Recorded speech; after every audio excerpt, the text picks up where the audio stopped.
Hi everybody and welcome to Heel Heat. My name is George Coles, and on this episode we're doing a top 10. Topic of the top 10? Top 10 current finishers. And what I mean by that is that these are the finishers that are currently being used by wrestlers that are still mostly full-time wrestlers. Now that disqualifies stuff like the Stone Cold Stunner, the Rock Bottom. Even though we just seen The Rock wrestle, he's not a current full-time wrestler. We may see one match every couple of years now. Anyone that's current or mostly current is considered for this list. With that being said, let's get right down to it. Number 10, the High Fly Flow from Hiroshi Tanahashi. The High Fly Flow is basically a frog splash. And we've seen the frog splash done by Rob Van Dam, probably one of the better ones ever, the 5-star frog splash, by Eddie Guerrero, by Art Barr, by anybody that wants to give a tribute to Eddie Guerrero. It's the style and the effectiveness that makes a High Fly Flow from Tanahashi one of the best finishers in my opinion. To me, as being a New Japan fan, Tanahashi represents a whole generation of New Japan and the renaissance of New Japan and bringing it back to prominence. And when you think about him, you think about the move, that's why it's on our list. I'm going from that, our number 9. The Prettiest Moonsault Ever by Tiffany Stratton. Now this is a move I absolutely love. I loved it from the inception when it was the best moonsault ever, being done by Christopher Daniels. And I believe even Van Dam did a version what he called the triple jump moonsault or something to that effect, but he's done a version of it. The reason why Tiffany Stratton sticks out so much is it's Tiffy time. I mean, she's a compelling wrestler. She has taken her gimmick and evolved it and has made herself a major star rather quickly, and it's all through her dedication and the way she hits the moonsault. It very much reminds me a lot of the Christopher Daniels version, or even Great Muda's moonsault, where you kind of felt like it was more of an artistic expression. I mean, there's just something about it. It feels like the time slows down as she's flipping through. And that's not to say that it's slow and clunky, it just feels like it's a work of art. I absolutely love the way she hits it. The moonsault's always been one of my favorite moves, so seeing it used in this way is why it gets on my list. Going from that, our number 8. Our first and only submission move of the list, the Venus de Milo from Deonna Purrazzo. There are so many great moves in Deonna's toolbox. I mean, there's a reason why she's called the Virtuosa. She could do absolutely anything. She is a great mat technician. I think she's one of the 3 or 4, maybe 5 best women's wrestlers in ring in the world. And this is a move that kind of makes it special. It kind of feels similar to the Rings of Saturn or similar to the Crippler Crossface, where you get to see the expression on her face as well as the opponent's face and the pain that they're experiencing, and just the cleverness of it. Calling it the Venus de Milo while you trap both their arms so they can't get to the ropes. Just something special about that and the way she puts it on. It's a great move. That's why it's on my list. We'll go from that, our number 7. The Coup de Grace from Finn Balor. Look, there's 1,000 people that hit a double stomp. A lot of people use it as a transitional move, but I don't think anybody gets the impact that Finn Balor does. The height that he gets on the jump, the way he lands it, I don't know how he doesn't break people's ribs every time. And I know there's a way that he lands it. It makes it very safe for everybody, but it looks brutal. Every single time I feel like they've destroyed a man. I mean, it's just amazing how realistic he makes it. And I know there's probably some pain with it. There has to be. But this is just an amazing move, and it's a perfect move for him. I didn't think when he transitioned to WWE and stopped using the Bloody Sunday for the most part, he does break it out every now and then. I didn't think that I would like this as much, but the way he pulls it off, I've grown to love it, and I've grown to think of it as one of my favorite moves in all of wrestling, hence why it's on my list. And I'll go from that, our number 6. A man that utilizes a stomp himself, Swerve Strickland's House Call. As impressive as his stomp is, which it is as well, I'm personally more of a fan of the house call.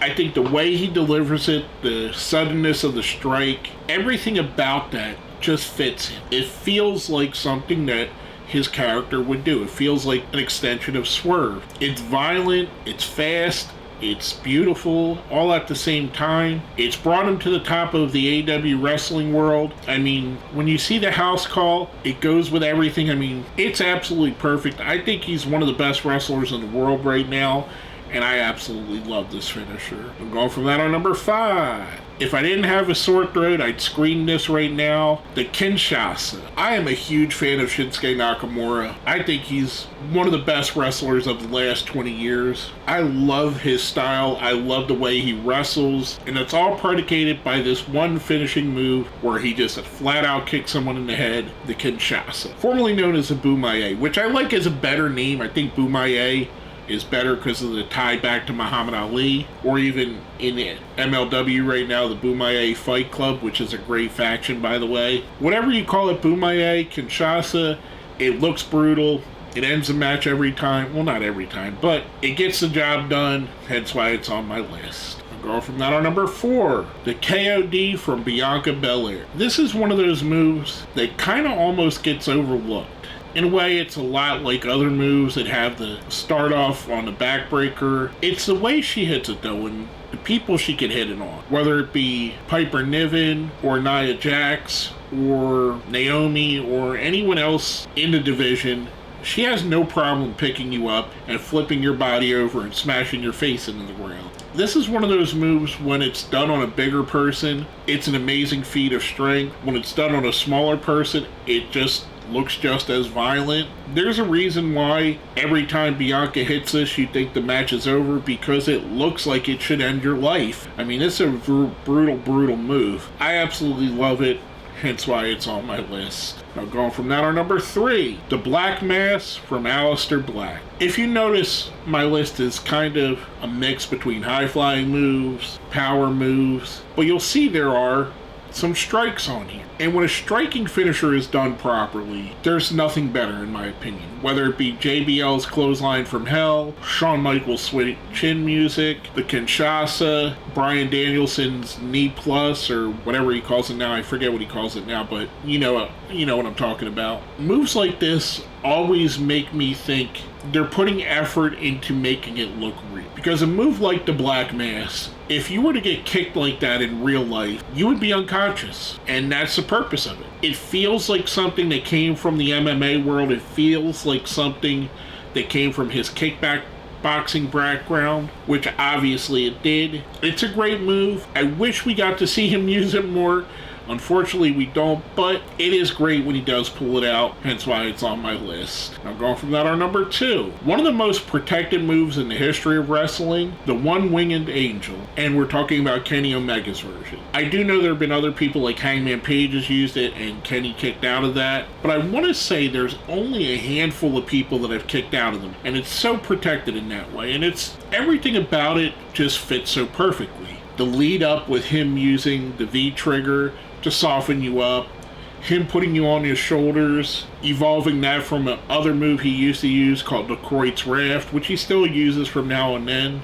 The way he reaches up and just kind of flips you over and lands you right there in a pinning position. The epic battles that he's won with this move, the amount that it's protected, it's just amazing. And Kenny Omega, one of the great wrestlers of all time, hence why the move's on my list, hence why it's so high. Now before we get to our number 1, I do a thing here on my top 10s called the best of the rest. Basically, it's moves that were considered for the list but didn't quite make it. First up, the Samoan Spike or Asiatic Spike from Solo Sikoa. Again, this is something so simple and so silly. It ties back to a different age of wrestling. Umaga used it. Other people used it before. I mean, I've seen this move being used going back all the way into the 80s when I started watching wrestling. And to think somebody's thumb just jamming into the side of your throat would do enough to knock you out, it kind of takes a little bit of suspension of disbelief, but try it. Jam your thumb in your throat. You could feel, even me just doing that there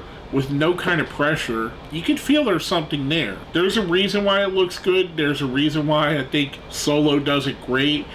I especially liked when he was doing it to Cena where he kept spamming it over and over again.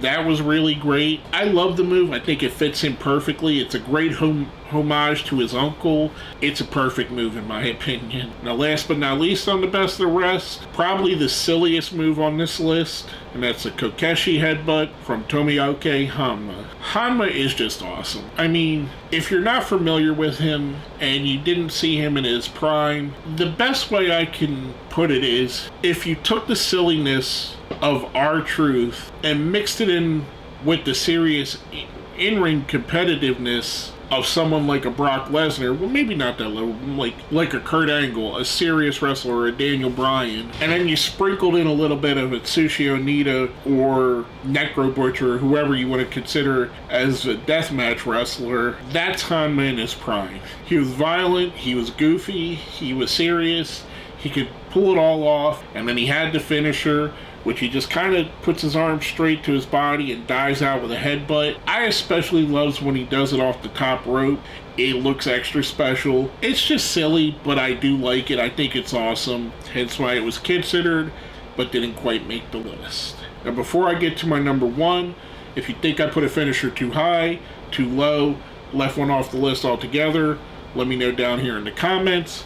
While you're there, smash that like button, share the video, subscribe if you haven't. If you see where it says join, that's how you become a member. Becoming a member definitely helps out. And on to our number one current pro wrestling finisher. What else could it possibly be but the RKO? I mean, everybody and their mother does a cutter. It's not an innovative move.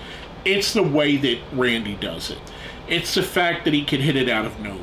Whether it be the one he hit on Seth Rollins at WrestleMania a little while back, or the most famous one against Evan Bourne out of the Shooting Star Press, or just any number of ones where you were just looking at him and all of a sudden, bam, RKO. Whether it be the setup where he pumps his fists on the ground, or he hits it on a teammate just for the hell of it, or an announcer that's just there, or you don't see him creeping into the picture and all of a sudden there's an RKO. There's a reason why this has been a move that's made memes, they've made GIFs about it, or GIFs, or whatever the hell you want to call it now. There's a reason why this is in the zeitgeist outside of wrestling. People that have never watched one episode of Monday Night Raw or SmackDown can tell you what an RKO is. They've seen it. They've seen it on TikTok. They've seen it in YouTube videos. They've seen it in their normal everyday life. It is that iconic. And like I said, everybody does it. And